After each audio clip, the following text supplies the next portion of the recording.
Bismillahirrahmanirrahim. Assalamualaikum warahmatullahi wabarakatuh. Saya Adam Islam Ridwanullah. Hari ini saya akan mempresentasikan tentang materi-materi yang diujikan untuk ujian akhir semester 7 ini.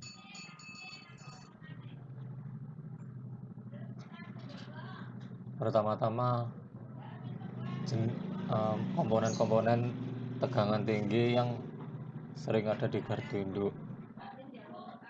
Antara lain adalah transformasi daya yang berfungsi untuk mentransformasikan daya listrik dengan mengubah besaran tegangan, sedangkan frekuensinya tetap. Transformator daya juga berfungsi untuk pengaturan tegangan. Lalu neutral grounding resistance atau NGR berfungsi untuk memperkecil arus gangguan yang terjadi. Selanjutnya adalah circuit breaker atau CB, berfungsi untuk memutus rangkaian listrik dalam keadaan berbeban. Lalu disconnecting switch atau DS berfungsi untuk memisahkan rangkaian listrik dalam keadaan tidak berbeban. Kemudian ada lightning arrestor atau LE yang berfungsi untuk melindungi peralatan listrik di gardu induk dari tegangan berlebih akibat terjadinya sambaran petir pada kawat transmisi maupun disebabkan oleh surya hubung. Selanjutnya ada current transformator atau CT berfungsi untuk mengubah besaran arus dari arus yang besar ke arus yang kecil atau memperkecil besaran arus listrik pada sistem tenaga listrik menjadi arus untuk sistem pengukuran dan proteksi.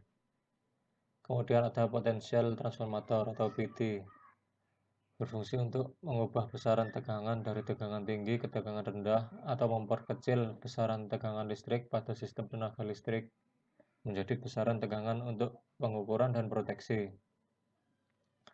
Kemudian ada transformator pemakaian sendiri atau TPS yang berfungsi sebagai sumber tegangan AC 3 fasa yang digunakan untuk kebutuhan intern gardu induk. Kemudian ada rel atau busbar yang berfungsi sebagai titik pertemuan atau hubungan antara transformator daya, SUTT dan SKTT, serta komponen listrik lainnya yang ada pada switchyard. Kemudian ada pengendalian medan elektrik. Pengendalian medan elektrik adalah dengan menata ulang.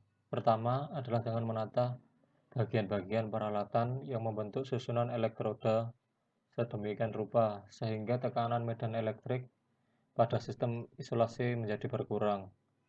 Medan elektrik pada peralatan yang tegangan kerjanya sama tetapi susunan elektrodanya berbeda.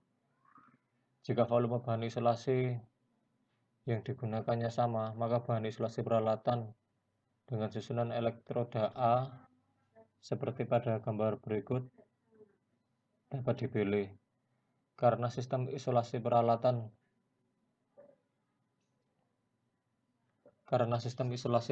dengan susunan elektroda RZ memikul tekanan medan elektrik yang lebih rendah daripada susunan elektroda B. Jika kekuatan dielektrik kedua peralatan adalah sama, yaitu sama dengan E2 max dari peralatan B, maka jarak elektroda pada peralatan A dapat dikurangi, sehingga volume isolasi peralatan A lebih kecil dari volume isolasi peralatan B. Gambar ilustrasinya bisa dilihat di gambar yang di bawah berikut, yang sudah tertera. Cara kedua adalah dengan menghemat pemakaian bahan isolasi dengan menambahkan elektroda perata tegangan pada peralatan untuk meratakan distribusi tegangan pada sistem isolasi tersebut. Ada 3 jenis elektroda perata, yaitu elektroda perata internal, elektroda perata eksternal, dan elektroda perata intermediasi. pada trafo uji tegangan tinggi dan elektroda perata eksternal pada isolator pendukung. Elektroda perata intermediasi digunakan antara lain pada isolasi buzzing trafo. Seandainya elektroda perata tidak ada, maka distribusi tegangan pada tiap bagian isolasi. Dalam hal ini, tekanan medan elektrik tidak merata pada bahan isolasi. Dengan adanya elektroda perata, maka distribusi tegangan pada setiap bagian isolasi semakin merata. Ilustrasi dari cara kedua ini bisa dilihat pada gambar A dan B, di mana ada perbedaan antara gambar A dan gambar B, yang dimana gambar A tidak memakai elektroda perata, sedangkan gambar B memakai elektroda perata.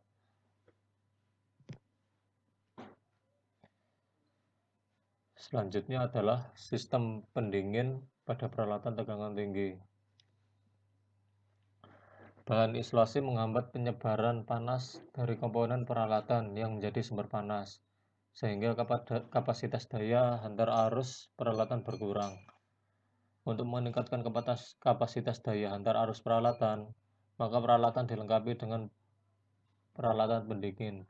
Misalnya, inti kabel dibuat berbentuk pipa, dan pada bagian dalam pipa dialirkan air pendingin atau dengan memasukkan kabel ke dalam suatu pipa yang dialiri air pendingin. Pada trafo daya, minyak isolasinya dapat bersirkulasi melalui radiator. Penyambungan kabel tegangan tinggi.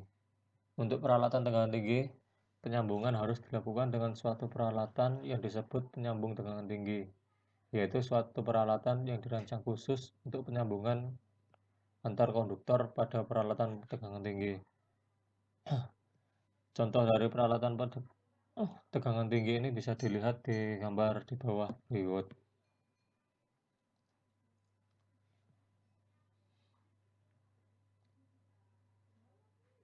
Selanjutnya adalah pengertian tentang ionisasi, deionisasi, dan emisi.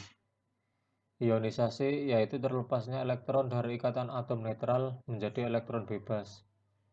Ionisasi dalam gas dapat terjadi karena 3 hal, yaitu karena adanya radiasi sinar kosmis, adanya massa yang membentur gas, dan karena temperatur gas. Deionisasi yaitu suatu elektron bebas bergabung dengan suatu ion positif akan dihasilkan satu molekul netral. Ada 4 proses deionisasi yang berhubungan dengan pemadaman busur api pada suatu pembutus daya, yaitu deionisasi medan elektrik, deionisasi rekombinasi, deionisasi akibat pendingin, dan deionisasi tangkapan elektron. Selanjutnya adalah emisi. Suatu elektron bebas bergabung dengan suatu ion positif akan dihasilkan suatu molekul netral. Ada 2 proses emisi yang berhubungan dengan pembentukan busur api pada pembutus daya, yaitu emisi termal dan emisi medan tinggi. Kemudian adalah korona. Korona atau biasa disebut lucutan elektrostatik terjadi karena kuat medan elektrik di permukaan konduktor melebihi kekuatan dielektrik udara atau media di sekitarnya. Maka pada udara atau media yang bersentuhan dengan permukaan konduktor akan terjadi peristiwa pelepasan muatan yang disebut korona. Untuk mencegah korona, maka kuat medan elektrik di permukaan harus dikurangi hingga lebih kecil dari kekuatan dielektrik udara atau media di sekitarnya. Hal ini dapat dilakukan dengan memperbesar diameter penampang konduktor, tetapi hal ini tidak ekonomis dan membuat konduktor semakin kaku. Cara yang lebih ekonomis adalah dengan menggunakan penghantar bergas. Cara lain adalah dengan menggunakan konduktor berongga. Jenis-jenis pemutus daya dan fungsinya. Pada dasarnya pemutus daya ini dibagi menjadi 4, antara lain pemutus daya udara atau air circuit breaker, Dan dengan cara kerjanya, panas yang ditimbulkan busur api membuat temperatur di bagian bawah kontak lebih tinggi dengan temperatur di bagian atasnya, sehingga terjadi aliran udara dari bawah ke atas. Aliran udara ini mendorong busur api bergerak ke atas. Busur api yang panjang sangat mudah dipadamkan oleh arus konveksi udara, sehingga busur api sudah padam sebelum mencapai ujung tanduk. Ilustrasinya bisa dilihat pada gambar di bawahnya. Kemudian ada pemutus daya minyak atau oil circuit breaker. Ketika kontak dipisahkan, busur api akan terjadi di dalam minyak, sehingga minyak menguap dan menimbulkan gelembung gas yang menyelubungi busur api. Panas yang ditimbulkan busur api menaikkan temperatur minyak, sehingga minyak mengalami dekomposisi dan menghasilkan gas hidrogen. Gas hidrogen bersifat menghambat produksi ion, sehingga membantu pemadaman busur api. Sementara itu, minyak mendinginkan busur api dengan menghantarkan panas dari busur api ke tangkap pemutus daya. Pemutus daya udara tekan. Kontak bergerak digerakkan oleh suatu piston. Pada keadaan normal, piston didorong oleh suatu pegas, sehingga kontak bergerak terhubung dengan kontak tetap. Bila kontak dihubungkan dengan suatu tangki berisi udara bertekanan tinggi melalui suatu katup, jika terjadi arus hubung singkat, katup tersebut akan terbuka. Udara bertekanan tinggi keluar dari tangki menuju bilik kontak dan mendorong piston sehingga kontak bergerak juga terdorong menjadi kontak tetap. Pada waktu yang bersamaan, udara bertekanan tinggi mendinginkan busur api yang timbul pada saat pembukaan kontak. Selain mendinginkan busur api, udara bertekanan tinggi juga menyingkirkan partikel bermuatan dari sela kontak, sehingga pemulihan kekuatan dieletrik pada sela kontak berlangsung cepat.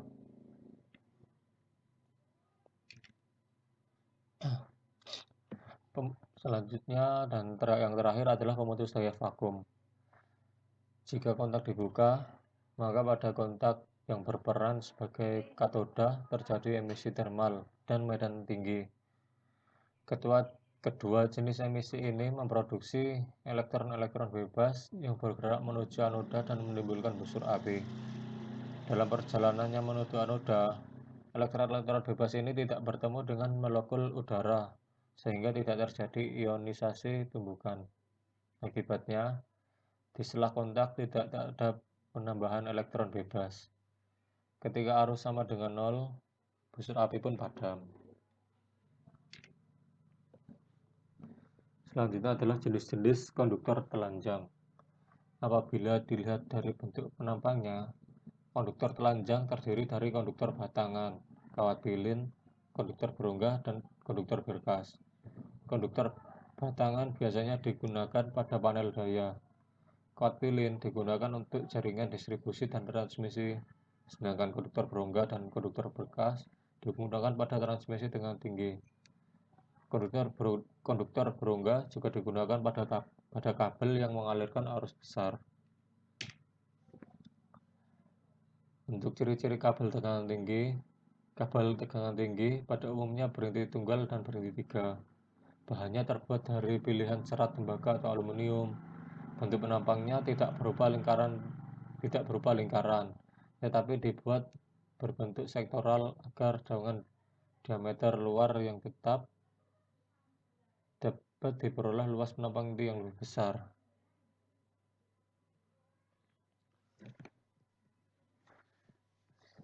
Selanjutnya dan yang terakhir adalah kegunaan arrestor dan kawat tanah. Arrestor berfungsi untuk melindungi peralatan listrik di gardu induk dari tegangan listrik akibat terjadinya sambaran petir pada kawat transmisi maupun disebabkan oleh surya hubung. Sedangkan kegunaan kawat tanah adalah berfungsi untuk melindungi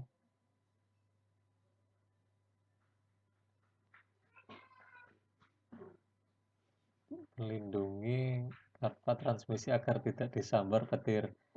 Jika terjadi sambaran petir pada transmisi, maka yang diterpa petir adalah kawat tanah. Di samping itu, kawat tanah memberi jalan bagi gelombang tegangan impuls petir, sehingga impedansi impuls yang dilalui arus petir semakin rendah. Untuk sebelumnya, saya maaf itu ada tipu, seharusnya melindungi kawat fasa, bukan karvat. Sekian